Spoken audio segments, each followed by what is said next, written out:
কয়টা গরু আনছো আজকে? 10টা। তো প্রিয় দর্শক, ওনাদের 10টা গরুর দাম জানাবো এবং যারা ওনাদের কাছ থেকে গরু কিনবেন ওনাদের নাম্বার দিয়ে দিব। নাম্বারে যোগাযোগ করে গরু সংগ্রহ করতে পারবেন। এটি হচ্ছে রানীগঞ্জ গরু বাজার, জগন্নাথপুর উপজেলা, সুনামগঞ্জ জেলা। সোমবার এবং বৃহস্পতিবারে গরুর বাজার। আপনারা চাইলে ওনাদের বাড়ি থেকে গরু নিতে পারবেন। তো এই গরুটির দাম কত? একদম বলো। বেচার দাম 120 না? দাম দর করা যাবে, কিছু দাম দর করা যাবে, কিছু দাম দর করা যাবে। 1,20,000 টাকা চাওয়া দাম। আর এটার চাওয়া দাম কত? এটাও 20 চাওয়া দাম। এটাও চাওয়া দাম হইল 20, 1,20,000 টাকা।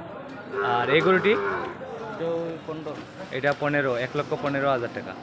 আর এই গরুটি এটা 25। আচ্ছা, কোন নাম্বারে যোগাযোগ করলে পাওয়া যাবে? নাম্বারটা বলেন। 01717973242। আবার বলো।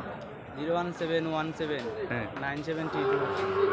এই নাম্বারে যোগাযোগ করলে পাওয়া যাবে। এই নাম্বারে যোগাযোগ করলে ওনাদের কাছ থেকে গরু সংগ্রহ করতে পারবেন। প্রিয় দর্শক, আমি আরও গরু দেখাচ্ছি। আরও এখানে 3টা আছে না? এখানে 4টা